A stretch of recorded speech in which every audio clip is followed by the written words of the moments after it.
A ver, ¿puede una fruta iniciar una guerra? Suena increíble, ¿verdad? Bueno, hoy vamos a desglosar una etapa de la guerra civil en Honduras, un conflicto súper brutal que fue financiado por una fuente totalmente inesperada. Es una historia de pura ambición, de traición y del increíble poder de lo que llamaban el oro verde. Para meternos de lleno en esta historia, tenemos que responder una pregunta que, de por sí, ya es impactante. ¿Qué pudo llevar a que una capital de Centroamérica fuera bombardeada desde el aire por primera vez en la historia en 1924?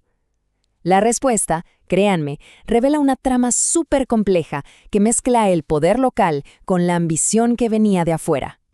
Todo arranca con un hecho, un hito verdaderamente siniestro, un evento que marcó un antes y un después en la historia militar de la región. Fue básicamente un acto de una modernidad aterradora. Pensemos en esto. Estamos en Tegucigalpa 1924. Hay que tratar de imaginar el terror absoluto, la conmoción de la gente en las calles. Por primerísima vez en la historia de Centroamérica, una capital es atacada desde el cielo, desde el cielo. Esto ya no era una guerra convencional, no. Era una escalada tecnológica brutal, una masacre indiscriminada, que nadie, absolutamente nadie de la población civil se la podría haber imaginado. Pero, bueno, ¿quién ordenó este ataque? ¿De dónde salió algo así? Para entenderlo, primero hay que mirar hacia adentro. Porque antes de cualquier influencia externa, el conflicto ya estaba ardiendo en el corazón del país. Era literalmente una lucha de hermanos contra hermanos. En la raíz de todo el problema encontramos un concepto que es clave para entenderlo todo, el caudillismo. A ver, en este sistema, la lealtad de la gente no era hacia un partido o una ideología, no. La lealtad era hacia un hombre, un líder carismático. Así que los partidos políticos, en la práctica, funcionaban más bien como ejércitos personales, listos para tomar el poder por la fuerza si hacía falta. Y en Honduras, esta lucha tenía dos colores, el azul y el rojo. Y ojo, no era solo una pelea en las elecciones, para nada. Era una guerra total por el control absoluto del país. Una rivalidad que llevaba años manchando de sangre a la nación y que definía toda la vida política. Y esta fogata, que ya estaba ardiendo a nivel local, estaba a punto de que le echaran gasolina extranjera.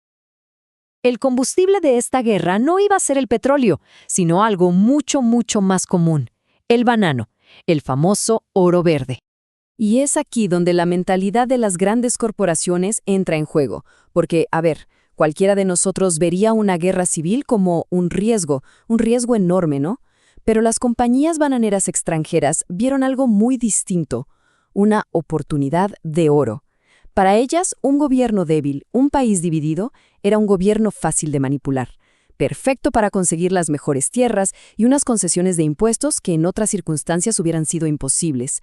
En el mismísimo centro de esta tormenta estaban dos gigantes, la Cuyamel Fruit Company y su gran rival, la United Fruit Company. Ambas querían lo mismo, las tierras más fértiles. Y su arma principal no era precisamente la negociación, era el dinero. Así que cada compañía eligió a su caudillo, uno rojo y otro azul, y los armaron hasta los dientes. O sea, estaban financiando una guerra por encargo para poder asegurarse los contratos de las tierras. Claro, un conflicto tan brutal, alimentado por tanto dinero y tantas armas, no podía durar para siempre.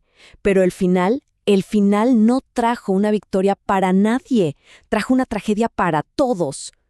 El resultado fue un silencio de cementerio, conocido como la paz de los muertos.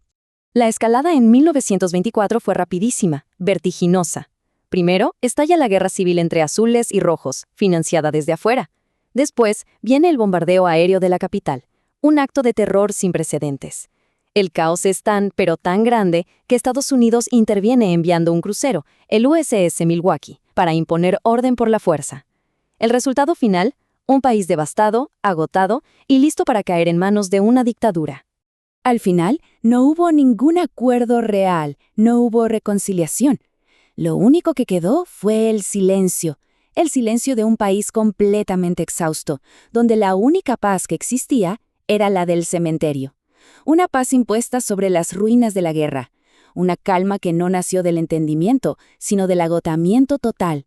Entonces, ¿cuál es la lección final que nos deja esta página tan oscura de la historia? ¿Qué mensaje podemos sacar de todo este caos? La conclusión del análisis histórico es devastadora, pero es clarísima, y se resume perfecto en esta frase. La división interna fue la alfombra roja para el dominio extranjero. Es decir, el conflicto entre hermanos, esa incapacidad de resolver las diferencias, fue precisamente lo que abrió la puerta de par en par para que intereses externos tomaran el control del destino del país. Esta historia no es solo sobre Honduras, ni solo sobre bananos. No, es un testimonio que no pasa de moda sobre el peligro de la discordia. Por eso, la pregunta final queda en el aire para que reflexionemos. ¿Qué otras lecciones nos enseña la historia sobre cómo la división interna puede dejar a una nación a merced de fuerzas que vienen de afuera?